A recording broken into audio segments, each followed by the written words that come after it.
Kembali di News Sore, pemirsa, kasus pembunuhan Vina oleh geng motor di Cirebon, Jawa Barat kembali viral di media sosial. Pasalnya selama 8 tahun, 3 tersangka pembunuhan dari total 11 tersangka masih belum juga ditangkap oleh kepolisian. Polisi pun diminta oleh keluarga korban agar tersangka segera ditangkap.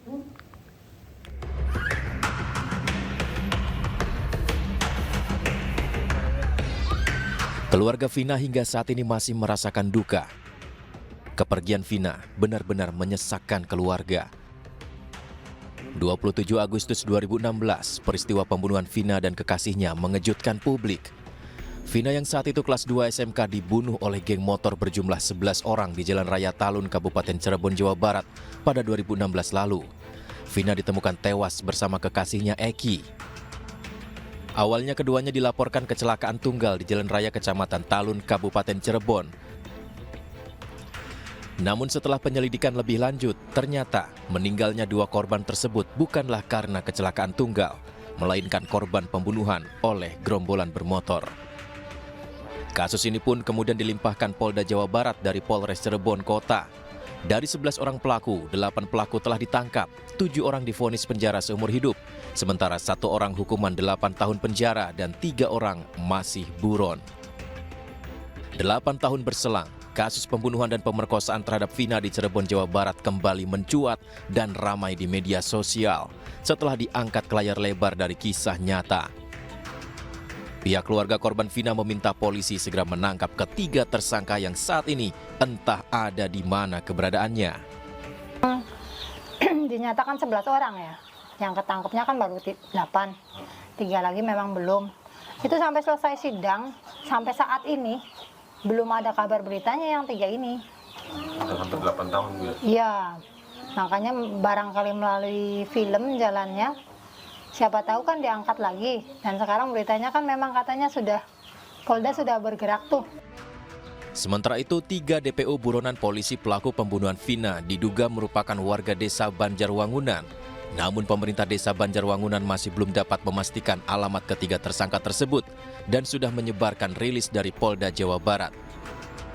Untuk supaya bisa keungkap, saya udah ke RT RW itu salah satu itu ke grup ya Pak? Ya, ke grup RT RW. Jadi barangkali ada rilisan itu cocok, tolong hubungi desa kan gitu. Enggak ada, cuma kan desa Banjarwangunan kan luas ya. RT-nya itu ada 46 dan RW-nya ada 9 di desa Banjarwangunan saya. Publik saat ini menunggu keadilan untuk Vina. Almarhumah saat ini telah dimakamkan di TPU Desa Pasindangan, Kecamatan Gunung Jati, Kabupaten Cirebon. Dari Cirebon, Jawa Barat, Toi Iskandar, Miftahudin, iNews melaporkan. Pemirsa, polisi telah menangkap 8 pelaku kasus pembunuhan Vina dan Eki di Cirebon yang terjadi pada tahun 2016 yang lalu. Sementara 3 orang masih buron dan telah masuk dalam daftar pencarian orang. Polda Jawa Barat telah merilis daftar pencarian orang melalui media sosial dan dalam rilisnya, pemirsa, kepolisian masih mencari 3 orang pelaku yang masih buron terkait pembunuhan Vina dan Eki di Cirebon 2016 yang lalu. Yang pertama bernama Peggy alias Perong, yang saat ini berusia 30 tahun. Ia terakhir tinggal di desa Banjarwangun, Kecamatan Mundu, Kabupaten Cirebon. Dan memiliki ciri-ciri khusus dengan tinggi badan 160 cm, dengan badan yang kecil, rambut keriting, dan juga kulit yang hitam. Dan yang kedua, pemirsa, bernama Andi, berusia 23 tahun saat itu dan kini berusia 31 tahun dengan jenis kelamin laki-laki. Dengan tempat tinggal terakhir Desa Banjarwangun, Kecamatan Mundu, Kabupaten Cirebon dengan tinggi 165 cm. Kemudian badan kecil, rambut lurus, kulit hitam. Yang ketiga bernama Dani, berusia 28 tahun saat ini dan terakhir juga tinggal di Desa Banjarwangun, Kecamatan Mundu, Kabupaten Cirebon dengan ciri-ciri khusus tinggi 170 cm, badan sedang, rambut keriting dan kulit sawo matang. Sementara itu, pemirsa, kuasa hukum keluarga Vina, Hotman Pares, mengatakan ada indikasi perubahan BAP saat dilimpahkan ke kejaksaan. Hotman menduga ada pengaruh pihak lain yang sengaja menghilangkan identitas dan juga alamat 3 orang tersangka lain. Kasus ini rupanya sudah dilimpahkan dari 2016 ke Polda, dari Polres Cirebon. Nah, yang menarik adalah hampir semua 8 orang yang ketangkap ini pada saat di BAP pertama menyatakan ada 3 orang lagi pelaku. Oke, semua ada di BAP, ya. Nah, tapi kemudian berubah, ya. Kemudian berubah sesudah Pak limpah ke kejaksaan, mereka merubah BAP-nya. Nah, itu satu. Dari segi logika manusia normal pun nggak mungkin 8 orang itu ngarang cerita bersamaan di awal-awal pada saat ditangkap, ya kan? Berarti benar itu ada 3 orang, ya, dari penafsiran kita sebagai ahli hukum. Karena pada saat di BAP kan terpisah, hampir semuanya mengatakan ada 3 orang lagi. Tapi pada saat dilimpahkan ke kejaksaan, mereka merubah BAP sehingga diduga ada pengaruh di sini. Ada pengaruh di sini sehingga 3 orang ini bahkan sampai sekarang seolah-olah alamatnya tidak jelas, padahal itu harusnya. Pemirsa, kasus pembunuhan terhadap Vina dan Eki yang terjadi 2016 lalu kembali mencuat. Kedua korban dianiaya oleh 11 orang pelaku dan ditinggalkan di jembatan Kepongpongan agar terlihat seolah ini kecelakaan. Tanggal 27 Agustus 2016 pukul 22.00 Vina berboncengan motor dengan kekasihnya Eki dan rekannya melintasi Jalan Perjuangan depan SMPN 11 Kota Cirebon, dan di perjalanan kedua korban dilempari batu oleh 11 orang pelaku gerombolan bermotor. Korban sempat berlari menyelamatkan diri, namun para pelaku mengejar dan menjatuhkan korban di jembatan Kepongpongan. Saat terjatuh, kedua korban dibawa ke depan SMPN 11 Talun Cirebon dan dianiaya oleh para pelaku. Bahkan Vina alami pemerkosaan. Usai menghabisi nyawa kedua korban, para pelaku pemirsa membawa dan meninggalkan jasad di jembatan Kepongpongan agar terlihat seperti terjadi peristiwa kecelakaan. Awalnya keduanya dilaporkan kecelakaan tunggal di Jalan Raya Kecamatan Talun, Kabupaten Cirebon. Namun setelah penyelidikan lebih lanjut, ternyata korban bukan kecelakaan tunggal, melainkan korban pembunuhan oleh geng motor. 11 orang menjadi pelaku, di mana 8 orang telah ditangkap dan ditahan, sementara 3 orang masih buron hingga saat ini. Dan juga pemirsa, untuk membahasnya saat ini sudah bergabung bersama kami di Reskrimum Polda Jawa Barat Kombes Pol Surawan, dan kami juga masih menantikan sambungan telepon atau Zoom dengan Kepala Desa Banjarwangun Sulaiman karena 3 pelaku ini berasal dari Banjarwangun. Tapi saya akan ke Kombes Pol Surawan terlebih dahulu. Selamat malam Komandan, selamat malam Pak Surawan. Selamat malam Mbak. Ya Pak Surawan, selanjutnya ini perkembangan DPO 3 pelaku pembunuhan Vina sejauh ini sudah seperti apa ya Pak? Ya, kita sudah melakukan pemeriksaan kembali terhadap ke-7 narapidana maupun yang 1 sudah keluar. Jadi saat ini kita masih mendalami keterangan mereka terkait siapa sebenarnya 3 orang yang sekarang masih DPO, karena dari berita acara pemeriksaan yang awal, mereka hanya menyebutkan nama saja, namun tidak menyebutkan identitas secara jelas, Mbak. Oke, tapi karena tim ya. Ya, sejauh ini selama 8 tahun berselang begitu ya, Komandan. Bagaimana penyelidikan dan juga bagaimana tindak lanjutnya? Karena ini kan sampai detik ini masih DPO ya. Apakah, ya betul. Ya, apakah memang betul-betul ada pengaduan selalu setiap tahun atau setiap waktunya dari pihak keluarga atau seperti apa, Pak? Sebetulnya kita selama ini juga sudah melakukan analisa dan evaluasi terkait kasus-kasus yang masih mungkin menjadi tunggaan kita. Kita juga sempat melakukan analisa terhadap kasus ini dan juga sudah melakukan penyelidikan terhadap kasus ini. Namun kita memang menemui kendala, ya itu satu hal yang normal dalam penyidikan ataupun kita mencari pelaku tindak pidana. Mungkin kita juga membutuhkan waktu dan juga informasi lebih banyak lagi. Maka sekarang ini kita lebih intensifkan lagi terhadap upaya-upaya kita dalam rangka menindaklanjuti keluhan daripada keluarga maupun masyarakat terkait dengan 3 orang yang sekarang masih DPO. Kita sudah mengirimkan tim untuk melakukan pemeriksaan ulang maupun interogasi terhadap para narapidana. Mudah-mudahan kita bisa mendapatkan identitas ketiga tersangka secara jelas. Iya, tadi memang sempat ada dugaan apakah memang identitas ini sempat diubah dan lain sebagainya sehingga 3 pelaku jadi sulit untuk dicari kembali. Tapi sebelum menjawab itu, saya akan ke Kepala Desa Banjarwangun, Pak Sulaiman. Apakah sudah bergabung bersama kami? Selamat sore, Pak Sulaiman.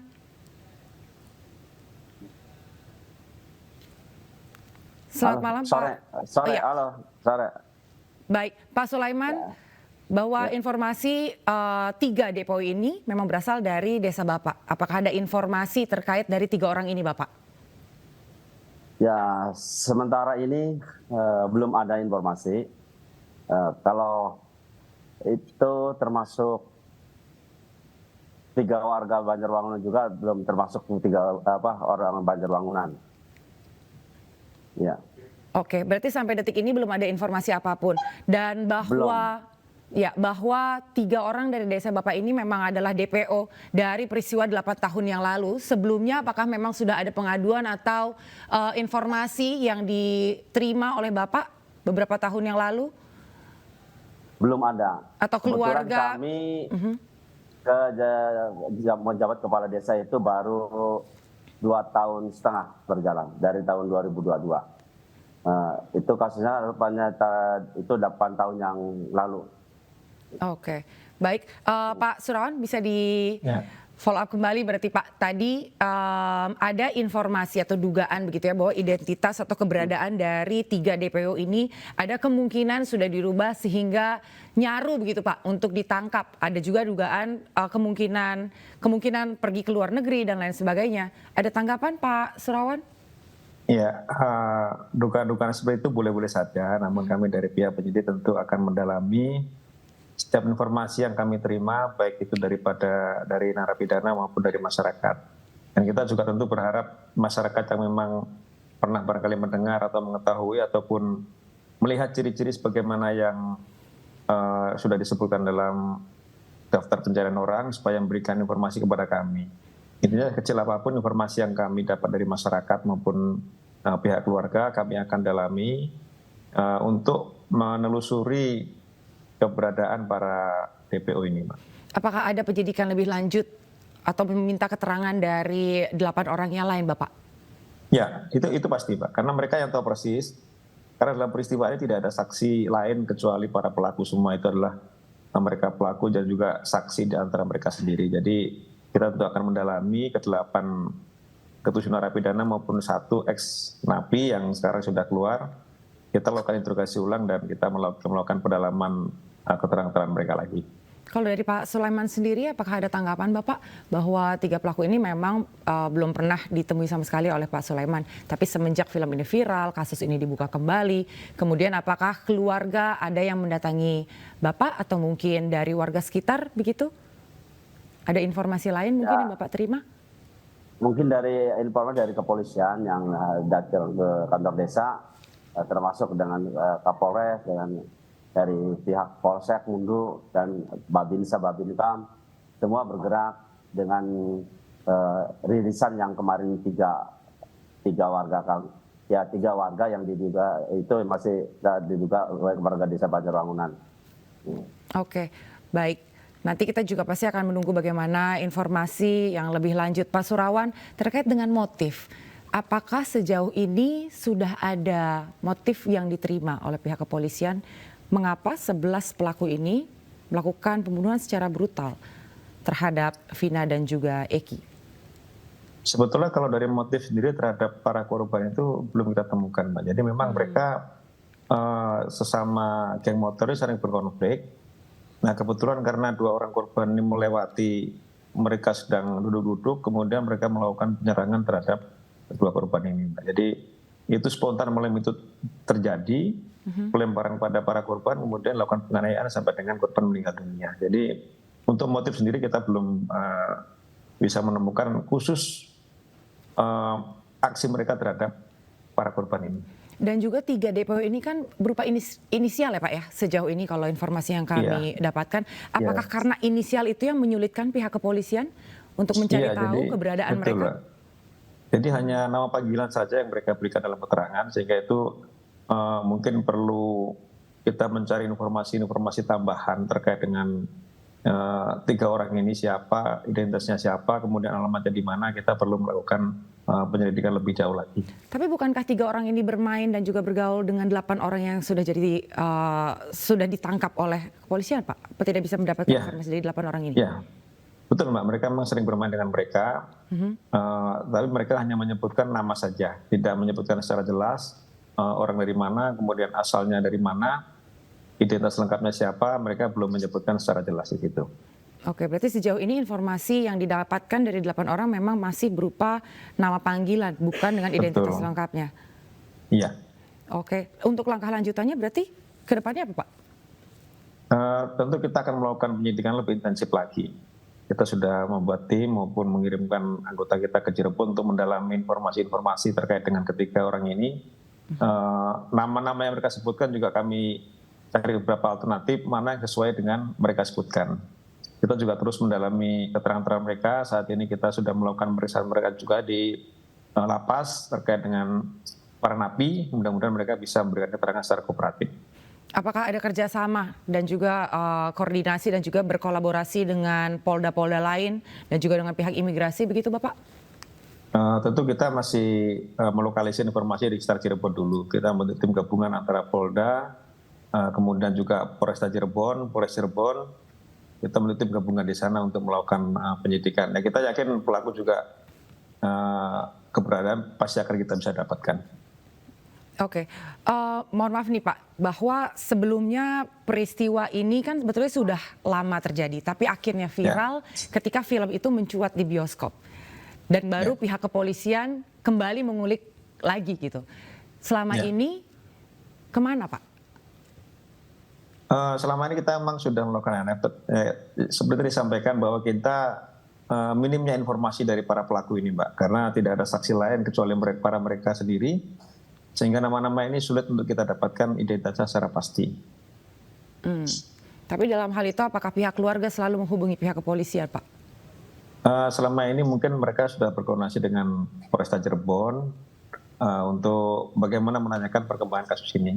Karena dari korban juga kan itu merupakan putra dari anggota kami di sana, sehingga tentu dari orang tua juga sebagai anggota Polri pasti akan menanyakan perkembangan kasus ini ke Polresta Cirebon. Oke. Baik, untuk Pak Sulaiman sendiri bahwa pada akhirnya informasi ini viral dan 3 DPO ini berasal dari desa Bapak, apakah ada kerjasama juga dengan warga setempat Bapak untuk mengetahui atau untuk mencari tahu keberadaan 3 DPO ini dan akhirnya akan diserahkan ke pihak kepolisian, atau apa langkah dari Pak Sulaiman sendiri dan juga warga setempat Pak? Ya, di samping kami juga di RT RW diinformasikan ketua RT dan RW, dan kami juga masyarakat yang mengimbau kepada rilisan yang kemarin 3 orang itu, termasuk ya ke masyarakat dan tokoh masyarakat Banjarwangunan. Kebetulan kami juga di RT kami juga banyak ketua RT 4 sampai 46 dengan RW 9. Maka informasi itu digali dari RT RW, barangkali nanti apakah benar itu warga kita kan gitu Pak. Oke. Dari pihak keluarga korban sendiri sudah sempat bertemu Pak Sulaiman? Belum pernah. Belum pernah ketemu ya? Belum pernah ada. Iya.